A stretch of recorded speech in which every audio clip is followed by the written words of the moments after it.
Hello everyone. सबसे पहले आप सब लोगों को आज के दिन की बहुत बहुत शुभकामनाएं। अब आप लोग सोच रहे होंगे आज के दिन की मैं किस चीज़ की शुभकामनाएं दे रही हूँ, है ना। तो स्वागत है आपका हमारे चैनल पे। और शुभकामनाएं दो चीज़ों की हैं। पहली, नव संवत्सर यानी हमारा जो हिंदू कैलेंडर के हिसाब से नया साल आज शुरू हो रहा है उसकी शुभकामनाएं, और वैसाखी की। तो आज का जो हमारा सेशन है उसमें हम इस दिन की, इस ऑस्पिशियस डे की महत्ता को डिस्कस करेंगे, ठीक है। और उसको देखने के लिए, जानने के लिए मुझे लगता है हमें अपने कल्चर से जुड़े रहना चाहिए। क्या इम्पोर्टेंस है इस दिन की, कहाँ से शुरुआत हुई, क्या कैसे, वो सब जानने के लिए बने रहिए लास्ट तक।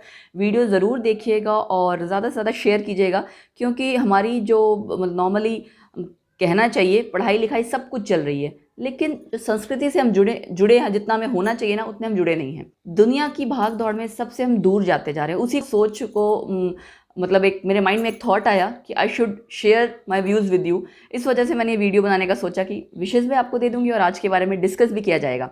तो देखिए, शुरुआत करते हैं इस चीज़ से कि आज के दिन भारतीय परंपरा में माना जाता है नव संवत्सर, न्यू ईयर की शुरुआत होती है। हिंदू कैलेंडर के हिसाब से सोलर न्यू ईयर आज के दिन से शुरू होता है ना। इंग्लिश में तो आपको पता है जनवरी फरवरी आप पढ़ते हैं। हिंदी के हिसाब से 12 महीने अलग हैं जिनमें तिथियां होती हैं और 2 पक्ष होते हैं, कृष्ण पक्ष, शुक्ल पक्ष। तो चैत्र के महीने से शुरुआत होती है हमारे हिंदी कैलेंडर के, हिंदू आप जो कह सकते हो कैलेंडर की, उसकी चैत्र का जो, उसमें भी कृष्ण पक्ष जो है वो हमारा 15 दिन वो जा चुके होते हैं। शुक्ल पक्ष से चैत्र शुक्ल की जो प्रतिपदा है, यानी पहली तिथि जिसे हम कहते हैं उसे हम कहते हैं प्रतिपदा, वहाँ से शुरुआत होती है। तो नए साल की शुरुआत, नव संवत्सर की शुरुआत यहाँ से होती है। इसीलिए बहुत सारी शुभकामनाएं मेरी तरफ से, हमारे चैनल की तरफ से आप सबको शुभकामनाएं, और उम्मीद करती हूँ इस साल सबका बहुत अच्छा जाए, ठीक है। क्योंकि जिस तरह के हालात चल रहे हैं तो पता ही है सबको, बट ये ना जो भी है सब कुछ सृष्टि के नियमों के अनुसार ही हो रहा है ना। क्योंकि कहते हैं कि पत्ता भी अगर हिलता है तो भगवान की मर्जी से हिलता है। तो अगर ये सब कुछ हो रहा है तो उसमें उसकी कुछ मर्जी होगी, कुछ हमें सिखाना चाहते हैं तो हमें उसके साथ चलना चाहिए। तो अब बात आती है कि 12 महीने कौन से हैं, ठीक है। पहले तो ये कि जो अब की बार ये नव संवत्सर या विक्रम संवत की हम बात करते हैं, इसकी शुरुआत कहाँ से हुई।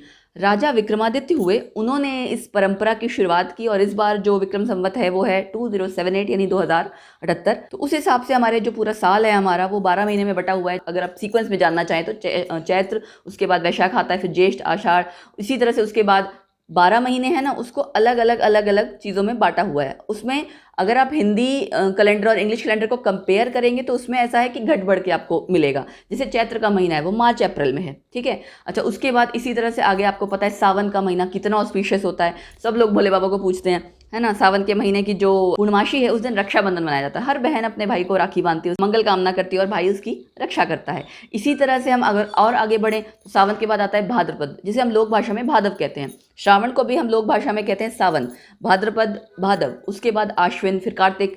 कार्तिक महीना बहुत माना जाता है, आप कह सकते हो रिलीजियस, ऑस्पिशियस। वैसे तो देखो हर महीना मुझे लगता है ऑस्पिशियस है, क्योंकि हर महीने की अपनी अपनी कुछ ना कुछ हिस्ट्री है। उसके हिस्ट्री भी ऐसी, ऐसा नहीं कि खाली नॉर्मल हिस्ट्री, हमारे कल्चर या रिलीजन से रिलेटेड हिस्ट्री।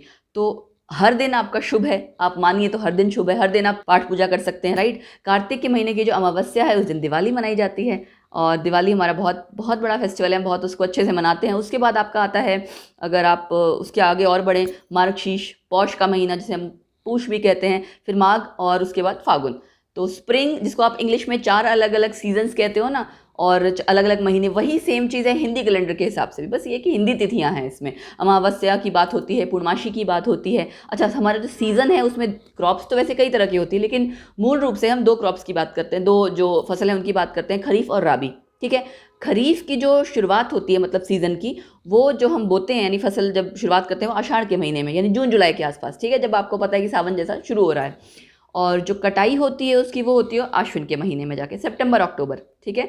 तो जून से नवंबर तक ये सीज़न ऑलमोस्ट चलता है। उसके बाद जो शुरुआत होती है अगले सीज़न की, राबी सीज़न की, वो शुरुआत होती है हमारी कार्तिक महीने से, और उसकी वो फसल जो है वो जाके कटती है फिर फागुन में। तो एक तरह से आप अगर कहें तो स्प्रिंग हार्वेस्ट फेस्टिवल भी है आज का दिन। और दूसरे रूप में अगर मैं आपकी आज के दिन की महत्ता की बात करूं तो एक बहुत ही ऑस्पिशियस डे है, बैसाखी का दिन, यानी बैसाखी का त्यौहार।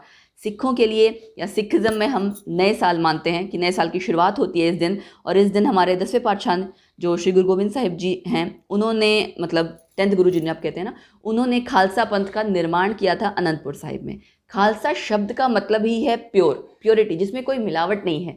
उनका जो ये मतलब जिन्होंने शुरुआत की थी, या आप ये कह सकते हो ये चीज़ सिखाने के लिए किया था, पंच प्यारों, और उसके बाद रहत मर्यादा, आपने पांच कगार के बारे में सुना होगा, इन चीज़ों के बारे में सुना होगा।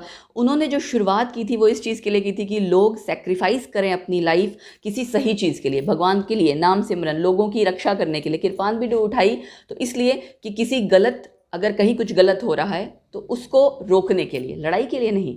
ठीक है, तो सोच सकते हैं आप कितना ऑस्पिशियस डे है, और मतलब इतना कुछ एक ही दिन में, चैत्र नवरात्र भी आज ही शुरुआत हो रहा है। तो मुझे लगा क्यों नहीं आज के दिन की जो महत्ता है, उसकी इम्पॉर्टेंस है, और इतनी सारी शुभकामनाएं, ब्लेसिंग्स मैं आपके साथ शेयर करूं। थोड़ा आप मुझे ब्लेसिंग्स देंगे रिटर्न में, है ना, क्योंकि वो जाहिर सी बात है, thank you same to you आप लिखेंगे कमेंट सेक्शन में, मुझे भी ब्लेसिंग्स मिलेंगी।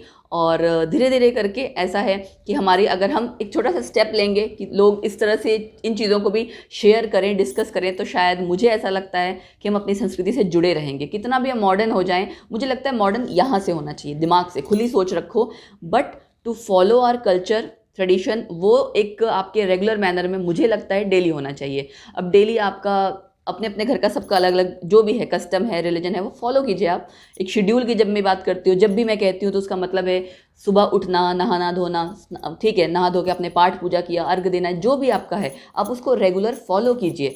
और ये सब चीज़ें ऐसी हैं जो हमें अपने रिलीजन से जोड़ के रखती हैं। तो बस यही सब चीज़ें मैं आपको कहना चाहती थी, ये मैसेज कन्वे करना चाहती थी कि एक अच्छे इंसान बनना, इंसानियत होना, तो ये एक सबसे बड़ी, आप कह सकते हैं, आपका गुण है, दिया भी ऊपर वाले ने, और आप इंसान बने रहिए। और उससे मांगो भी है कि परमात्मा मुझे सद्बुद्धि दो कि मैं इंसान बने रहूं, अपने चरणों के साथ आप मुझे जोड़ के रखो, अच्छे इंसान बने, अच्छे कर्म करें। ठीक है, ज़रूरी नहीं है पैसा कमाना है, नाम शोहरत, ये सब ज़रूरी नहीं है। अगर आप अच्छे इंसान बनते हैं ना, बीइंग ह्यूमन जिसे कहते हैं, तो वो एक बहुत बड़ी अपने आप में गुण है। और इसी तरह से बहुत बहुत टॉपिक्स हैं यार, अगर मतलब एंडलेस टॉपिक्स है, अगर हम इससे बात करें, फिर कभी किसी और दिन बात करेंगे। बट आज के लिए इतना ही, एंड ढेर सारी lots and lots of, I would say, शुभकामनाएं, ब्लेसिंग, हिंदी इंग्लिश मिक्स, ताकि दोनों बच्चों को समझ में आए। एंड इतना ज़रूर है यार, मैं ये कहना चाहूँगी कि इस वीडियो को प्लीज़ यार लाइक शेयर तो बनता है बॉस, है ना। अगर इन चीज़ों को हम शेयर नहीं करेंगे तो हम अपना कल्चर कैसे सबको सिखाएंगे। So please hit the like button, share करना ज़्यादा से ज़्यादा, एंड कमेंट सेक्शन में ज़रूर बताना कि कैसा लगा। एंड इनसे रिलेटेड पता और भी बहुत कुछ है जो हम, जिसको हम अगर साइंस से रिलेट करें ना, एस्ट्रोफिजिक्स, एस्ट्रो साइंस, ये सारी चीज़ें आ जाती हैं, बट उतनी डिटेल्स में मैं जाना नहीं चाहती हूँ। तो फिर मिलेंगे, bye bye, take care, keep unrolling the mystery of chemistry with myself Lorika. और आज तो मुझे ये भी कहना पड़ेगा, keep unrolling the mystery of our religion, उसके बारे में डिस्कस करना। So bye, take care.